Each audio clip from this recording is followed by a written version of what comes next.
Hey everyone, welcome. Today we are diving into a really interesting part of the bond market. We're talking about securities that can basically change the rules of the game halfway through. We're going to break down how to value bonds with embedded options, and you know this is an absolutely critical skill if you're gearing up for that CFA Level 2 exam. So, think about it. The entire world of basic bond valuation, right? It's all built on one core idea. You know exactly what your cash flows are going to be. But what happens when that certainty just vanishes? What if a bond has some kind of hidden feature that can totally change its future payments? Well, that's exactly the puzzle we're going to solve today. And those special features, they have a name. We call them embedded options. So let's kick things off by really getting a grip on the basics of what they are and how they actually work. Okay, so what exactly is an embedded option? The best way to think about it is like a special clause that's literally written into the bond's contract, the indenture. You can't trade it separately. It's baked right into the bond. And this clause gives one party, either the issuer or you, the bondholder, the right, and this is key, the right but not the obligation to do something specific. And usually that something is a reaction to a big move in interest rates. And here we have the two main flavors you're going to see. First up, the callable bond. This option belongs to the issuer. Why would they want it? Well, imagine interest rates take a nosedive. The issuer can call the bond back from you, pay it off early, and then go issue new debt at that new, lower rate. It's a great deal for them. Now on the flip side, we have the putable bond. This one's for you, the investor. If interest rates suddenly spike, you have the right to sell the bond back to the issuer and get your money back. Then you can take that cash and reinvest it at those much better, higher rates. It's your escape hatch. Okay, so we know what they are, but the million-dollar question is, how do these options actually change what a bond is worth? Let's get into deconstructing the bond's value and look at these core relationships. All right, now this is huge. This is one of the most important relationships you need to know. The value of a callable bond isn't just its regular old present value. No. It's the value of an identical bond that has no options. We call that a straight bond, and then you subtract the value of that call option. So why on earth are we subtracting? Well, think about who has the power here. By buying this bond, you, the investor, have effectively sold that call option to the issuer. You are short the call. This is a disadvantage for you. It puts a ceiling on how much you can make. Imagine rates fall off a cliff and your bond's price should be going to the moon. But nope, the issuer can just call it away at a fixed price.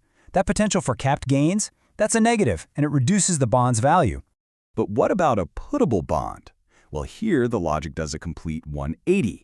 The value of a putable bond is the value of that straight bond plus the value of the embedded put option. And this is why we add it. In this case, you own the option. You are long the put. This is a huge advantage for you. It's like having insurance. It's downside protection. If interest rates go through the roof and the price of your bond is tanking, you can just say, nope, I'm out, and sell it back at a predetermined price. You've basically got a price floor. That protection is incredibly valuable, so we add its value to the bond's price. Okay, great. The formulas make sense in theory.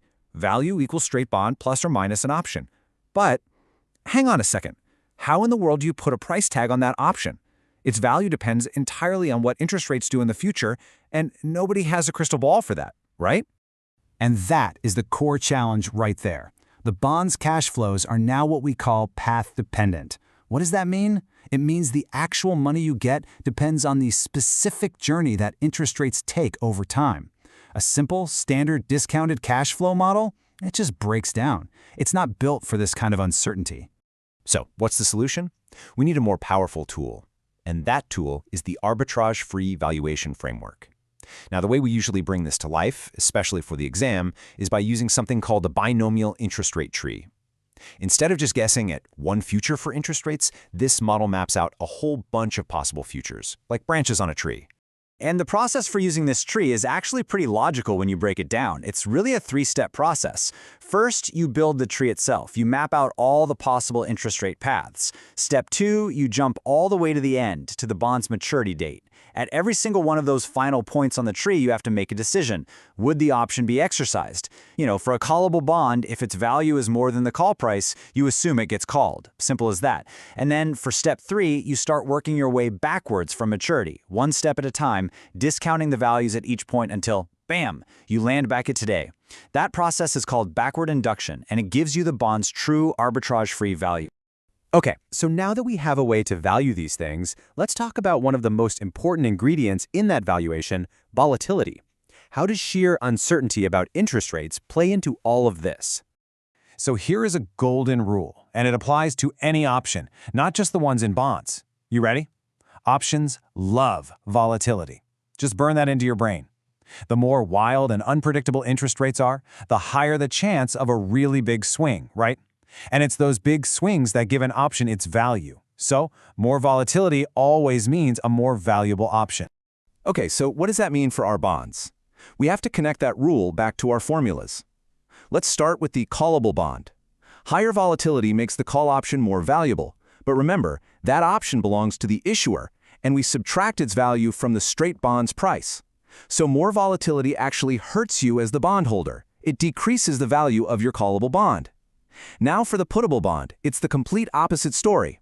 Higher volatility makes your put option more valuable. And since we add the value of that option, higher volatility increases the price of your putable bond.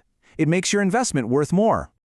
All right, we've covered a ton of ground, but you can see how all these pieces fit together. So let's wrap this up and boil it all down to the key exam takeaways you absolutely need to know. Okay, here's the final review, the stuff you really got to have down cold. Callable bonds. That's the issuer's option. You subtract its value, and its price goes down when volatility goes up. Putable bonds. That's your option as the investor. You add its value, and its price goes up when volatility goes up. And how do we value either one? We use that arbitrage-free framework, that interest rate tree, and we use backward induction. If you can master those relationships, you have absolutely nailed the core of this topic. And that's our breakdown. So I'll leave you with this final question to think about. We've talked about how to value the option, right? But the real game begins after that. How would you actually trade on it? Because figuring out the price, that's the science. But spotting when the market gets it wrong, when it misprices that volatility, and then knowing how to build a position to take advantage of that, well, that is the art.